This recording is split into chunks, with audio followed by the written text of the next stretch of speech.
I don't know. I don't know how to put it. Welcome. I guess you could call it like slavery light. Like if you want to be fucked up about it, like it's slavery, but it's light slavery. You know that they're not slaves legally. Legally they're free people, but socially and like yeah, what's the word that they use? It's de jure slavery, I guess you could say. It's not legal practicing slavery, but it's slavery nonetheless. It still exists. And these but yeah, I can see how certain, but as I was saying, this is a certain this is a shit, I lost my whole train of thought. I went on a wide tangent. Now I can't find my way back. Oh, the rabbit hole descends. Put that in there. Put that in there. Leaf blower. Put that in there. Put that in there. Since you put that in there. That. Then that. Then that. And that. But yeah, the this is it's just a manifestation of alienation. That's where we go. It's the manifestation of alienation. If you can make someone alien, if you can make someone the other from you, you can do whatever you want to them. We've seen it historically, where I know, just throwing them out there, the Nazis. As always, we always bring up the Nazis. But yeah, the Nazis are a perfect example of how you can make someone the other, even though they may look, think, and talk like you. For instance, German Jews, I believe in those times, dressed just like normal Germans. They spoke German. I don't believe they had a different accent. It's just the fact that they were Jewish. And some of them even fought in World War II for Germany, and fought for the expansion of the German Empire. Yet they were still considered the other because of their religious affiliation, and due to the rhetoric, and due to just Jewish hate and anti-Semitism in general, as a result of the as a result of years and as a result of years and years and years of not only Catholic but also just Christian practices in general toward the Jews, thinking that they poisoned their wells, thinking that they caused the Black Death, different things of this particular nature, thinking that they killed Jesus, and things like this, causing antagonism towards the group. And of course, Christians were the majority, Jews were the minority, have almost always been the minority, almost always been the minority, and as we see, just minorities get shit on. It just happens. Unless the majority guarantees the rights of the minorities will be treated badly. We just see that today. We see it nowadays. It's just a common thing, and this is what I'm talking about. You have this sense of alienation. I believe another example is the like, for instance, we have the persecution of recently we had the persecution of Yazidi peoples and and Assyrians in Iraq currently with ISIS. We have, and even without ISIS, we had the persecution of Christians in the Islamic world, period. Just for decades. For decades, Christian women have been raped, have been beaten. Christian men have been discriminated against, and it doesn't surprise me, because it's not just the product of Muslim doctrine, even though Muslim doctrine helps it move along. It's also the fact that the Muslims are, in these particular instances, are in the majority. They have not only a majority of the population, they also have political power, military power, and they can exhort their will however they wish. So in these instances, they can do whatever they want with impunity, and especially if the if the local officials, let's say police officers, don't do anything, and the government itself doesn't step in, but it encourages these measures, they're not going to nothing's going to change. This cycle of being persecuted will be continue to be perpetuated until eventually these the Christians, the Yazidis, the Druze, the Zoroastrians, and other particular peoples who aren't Muslim or aren't the right type of Muslim are going to either overthrow and secure their rights through armed struggle and most likely get a separate state, or they're going to be killed and or wiped out and or assimilated into the majority group by, let's say, conversion. The best way to stop yourself from being persecuted against, or from getting beaten up by the majority of people who, let's say, in this particular case, are Christian, is to just not be a Jew, or to just be a Christian. Is to be what they want you to be. And as fucked up as that sounds, that's the best way to avoid persecution. And if you are a religious minority whose distinction from the majority is purely religious and not physical, like you let's for instance, a white person who goes to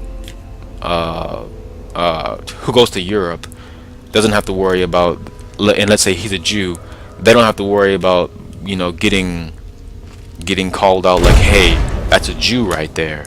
No, unless they're going Orthodox style, and they're like they're wearing like the curly Q, they have the curly Q sideburns, and they're wearing the whole outfit and stuff like that. But otherwise, they wouldn't normally be recognized as being the other, because many Jews have white skin, as we have seen. They're European Jews. I believe they're Ashkenazi Jews. Ashkenazi. I cannot pronounce that, and I am so sorry, Jewish people. But yes, they're Jews. They're European Jews, and they don't have to worry about getting persecuted against, because they look like the majority of people living in that particular country. However, let's say if we take an Ethiopian Jew, or we take or we take a sub-Saharan African Jew, or we take a Chinese Jew, they physically stand up from the majority and are more susceptible to persecution because of this.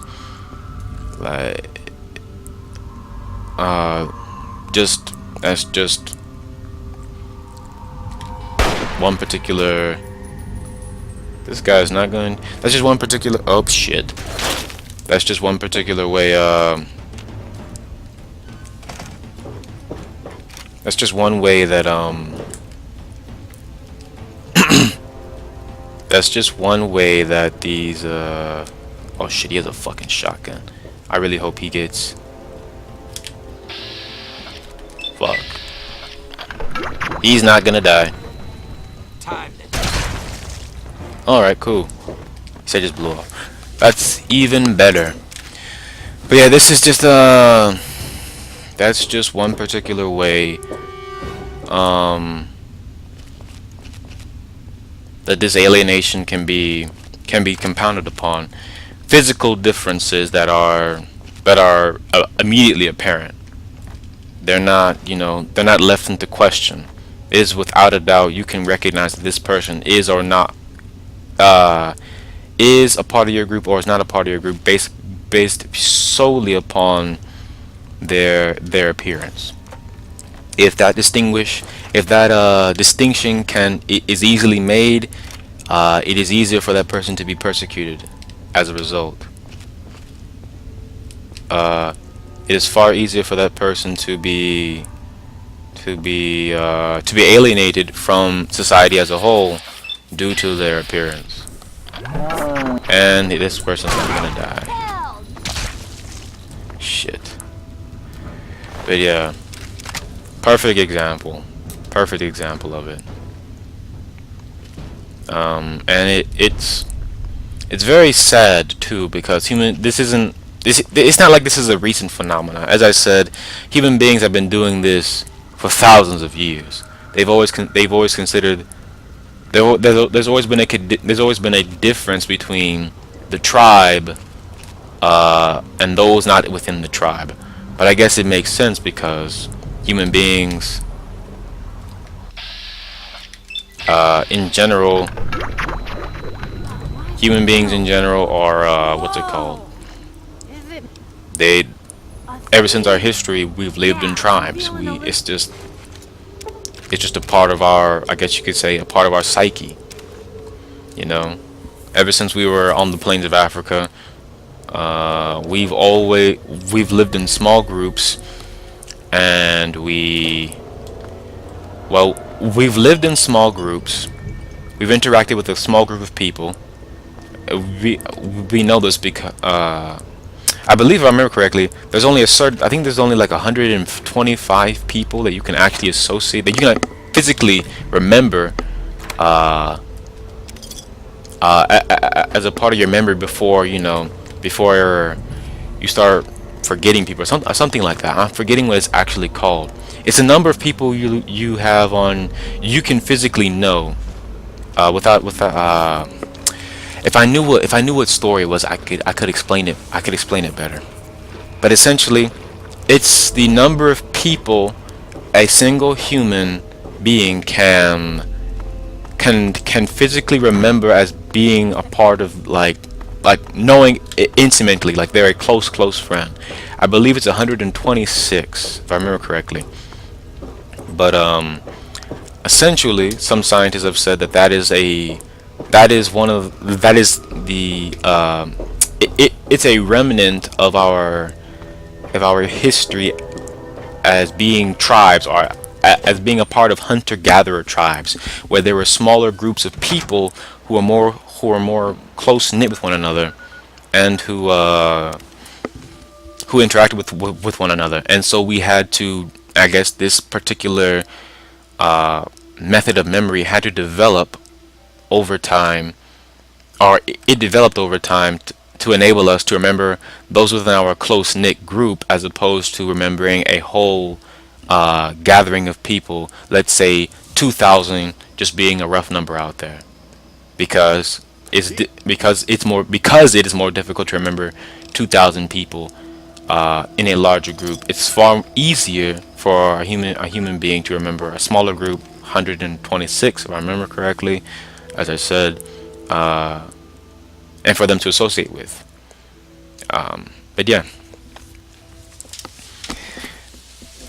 I don't really know what else to talk about. I just went on a large rant, and if you guys are interested in that particular topic, I would encourage you guys to look that up too, because I cannot remember for the life of me what study that was, but I remember hearing that, and I don't know if that's true, or correction, I don't know if that has been debunked or recently, or if there have any, or if there have been more scientific discoveries um, that have furthered our knowledge when it comes to human beings. That is. I wonder if I already completed this quest. I'm getting so distracted. Test on seven more. But yeah, it's very interesting. I really enjoy topics like that, and like it makes your brain wonder about stuff like that. And then the topic of alienation as well too. Why is it that human beings uh, tend to associate only with a small group of people? Uh, I would assume the primary reason being because it's a callback to our hunter-gatherer past. But then again, why also would this engender hostility towards groups who are not a part of that 26? Could it be possibly fighting over resources, or the the unavailability, or the what's it called? the inaccessibility of game or whatever have you. Like I wonder what is the genuine reason why human beings develop this mentality to alienate themselves from one another, and it's in this respect, because you would think the more people you have in your own little tribe, I guess you could say, the more productive you would be, and the more efficient and more or what's the word? The more not only efficient, the more successful you would be. As we have seen, some of the most successful civilizations have had large populations, partially due to agriculture, and agriculture leads to a general increase in the overall productivity of human beings, and it also facilitates the the invention of things like philosophy, mathematics, engineering, more agriculture, and things of this nature. Because as we know, when you're in a tribe consisting only of 20, let's say 26 people, and you all have to work just to get food every day, there's not going to be much time for you to philosophize about the world or stuff like that. Yeah, but if you have agriculture, and you have the availability, and food is not really, you know, it's not what's the word? It's not a it's not an immediate concern for your survival, uh, for your immediate survival, that is. You can you have more time to think. You have more time to create things like art. You have access, and you have the ability to do a lot more things besides hunting and gathering. And I guess that's why you don't see very many hunter-gatherer societies anymore. uh I believe there's only a few, let's say, in the Andaman Islands, near near India, also near Myanmar. I believe it's Indonesia and Bangladesh, around there in the Indian Ocean. I'm forgetting what sea that is, but and in the Amazon, of course, because the Amazon is so vast and enshrouded in jungle that anyone can basically get lost out there, and you can basically just get lost in there. I wonder if they're gonna kill her. Maybe they did. If they did, I'm gonna sell her ass into slavery. Ooh, well, maybe we can sell this guy instead. Take it. Ooh, yeah. Who are you again? Who are you again? Put on this collar. I I don't want to be a slave. You're a slave, deal with it. Did she? She did not. I should have. Damn, I should have took a shit. Oh well. I'm just gonna run back. But yeah, I completed my quest. He's a slave. I should take his damn gun because he has an assault rifle. Fuck. Anyway, yeah, stuff like that. Alienation. But let's. Oh yeah, hunter-gatherer societies. Hunter-gatherer societies. In those two places, I would assume did not develop. They didn't. Well, they didn't develop agriculture, and not only that, their isolation also led to them not having immunities to the diseases which could essentially wipe them out. One of the reasons why Native Americans were so one of the main reasons why Europeans were able to conquer the New World primarily was because of their technology, their resources at their disposal due to that technology, and uh, the significant decrease in manpower because of Yeah, because of you like need these something? diseases like smallpox wiping out large portions of the Native American population, and or civil unrest. So things like that. Because I know it wasn't only like it's not in some cases Hey, there is disease that does wipe out a large portion of the population. I believe it's what 90% of the some Native American tribes were completely wiped out. Nevertheless,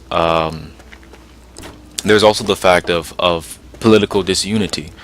As I was talking about earlier, when that unity of purpose is divided, or there are two separate unities of purpose, or there are two set wills, let's say, fighting against each other in a civil war, for example. When you have a primary example would be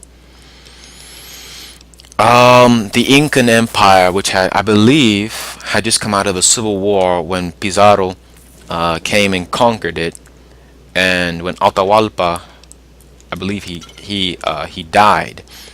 But yeah, civil unrest is a very is also helped in the It's good to Europeans see you alive and well, conquering sir. Native Americans. Another primary example of that as well is the Aztec Empire. No one seems to remember. I hear people talking about how the Spanish how Hernan Cortez and his conquistadors conquered all of Mexico, uh, conquered all of Mexico like damn near single-handedly, but no one seems to remember all of the Native American allies that Hernan Cortez had. Let's not forget the Tlaxcalans who felt oppressed by the Aztec Empire, and all the other Native American allies who wanted to overthrow the Aztecs because of their oppressive rule. You know, so there's that. As I said before, there's that lack of unity of purpose, that disunity, this the disunity creating civil strife, and then civil strife leading to an outside power conquering the empire, i.e., the Spanish. It also happened to the Byzantine Empire and to the Persian Empire after they had basically damn near exhausted themselves in civil war, or with war against each other, and their exhaustion led to the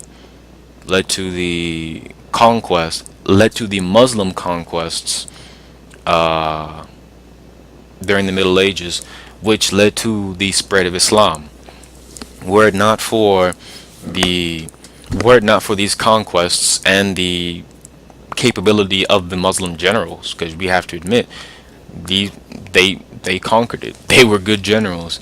They were good generals fighting an exhausted enemy, and they had the desert on their side, so they could blend in, or they could fade into the desert. They were nomads and stuff like this, or the Arabs at this time.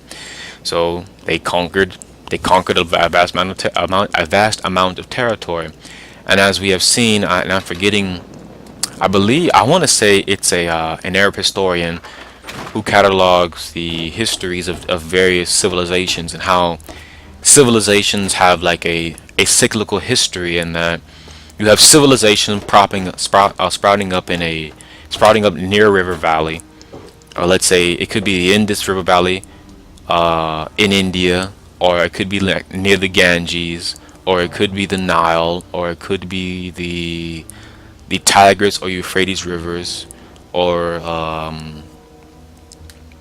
or I'm trying to remember somewhere else, or the Yellow River in China.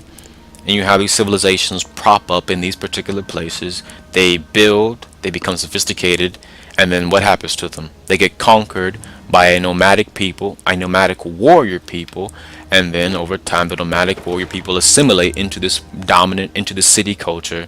They become the ruler, or they become rulers. They assimilate into the culture. They take control, and then eventually, what happens? Another nomadic people comes in and conquers them, and then this cycle seems, I believe, to perpetuate over and over and over again. Oh, I can't wait to So, hear how the repellent's as we have working. seen, this seems to be a very common thing in history. It doesn't happen anymore, because I annexing territory in the modern day is a big no-no.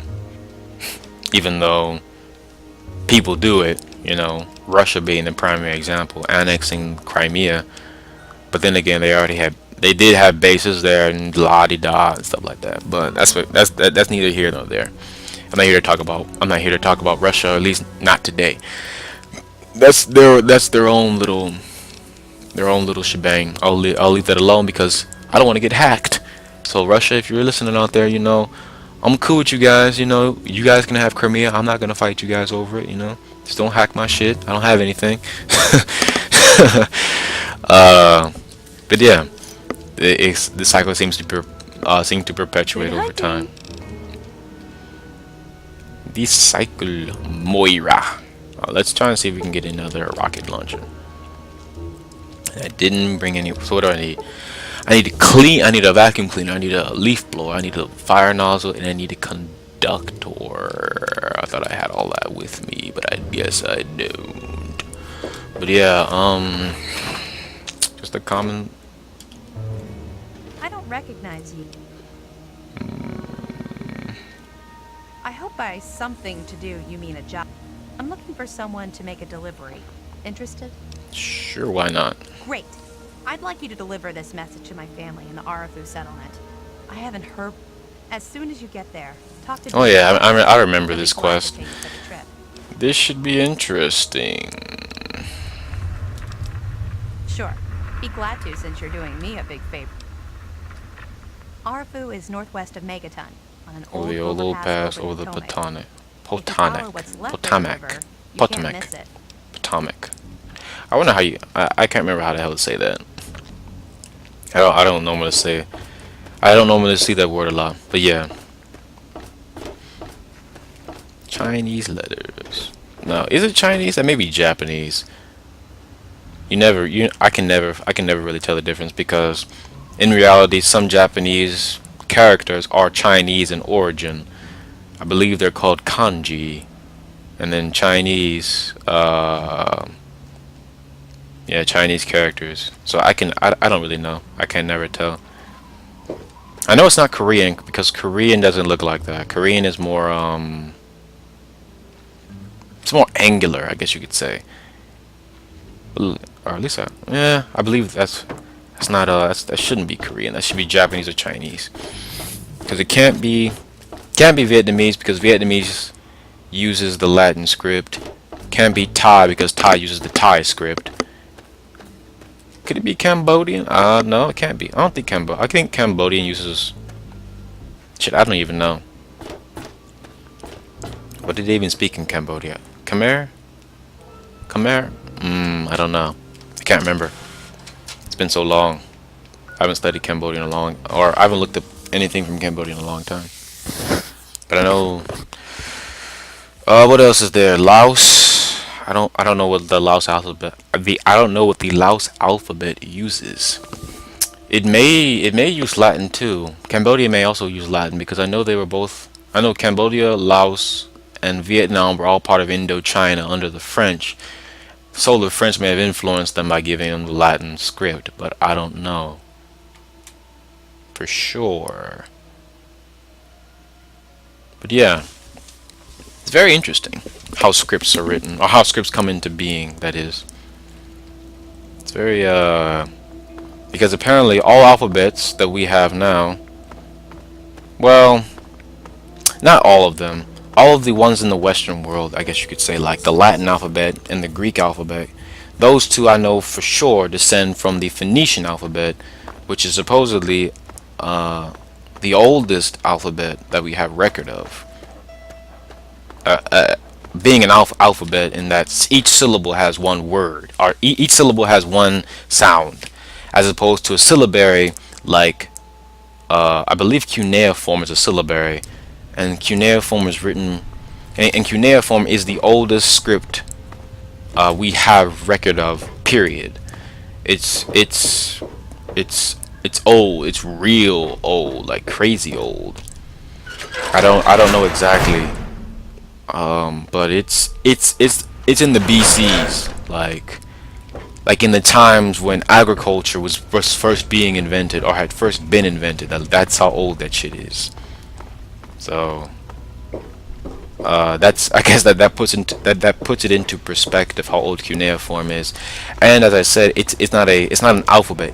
It's a syllabary. So each little indentation with the stylus, which is a form of like, which is, it's like a I guess you could say it's like a, it's not like a pencil per se, but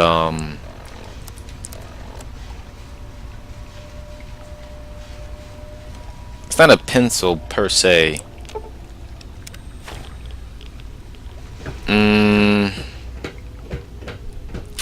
It's not a pencil per se, but it's like a, I think it's made out of wood, and then you just press into the clay tablet that you would write on, and you could form the actual indentations, or you could form the individual indentations in the tablet, and they would make syllables. So you would have pa, pa, then you would have ka, then you have sa, da, la, ka, la, sa, ra, da, and all into infinity. They would all equal, certain characters would all be a syllable. Then you would have the pa, sa, ra, da, ma, ka, la, sa, and all into infinity. And it seemed, from what I've read of, also, it seems that a lot of these older, like all these languages back in the old days, they didn't have very many sounds. I guess because the languages were relatively new, or they had been written, or when they had written, they had been relatively new, and that over time they developed more features, more, I guess you could say, grammar, or more elements to their language. And so I guess the need for this well, I guess it depends on the language, because we could write English with a syllabary. It would just require so many different characters that it would be impractical. And then it would be like writing English with Chinese, or with like Chinese characters, or they're actually called logographs, but nevertheless Chinese characters, or our own English characters, and each particular word being a character. You would also have to think about homophones as well. So you have the word whole, so there had to be two different words for the word whole. So there'd be the HOLE, then WHOLE. Then there would also be the difference between, you know, all the different types of words that mean similar things, but there's only a slight differentiation in their meaning. So you would have big, then you would have huge, ginormous, gargantuan, titanic, super big. I don't know. So these would all be different. These would all be different characters, or they could be just two, or they could be or they could form like a, like I know some Chinese logographs or characters are a combination of two characters combined. So it may be like tree and house to equal tree house, or something like that, or red and dog to equal a red dog, or a particular breed of dog, So are they or whatever have you. I'll bet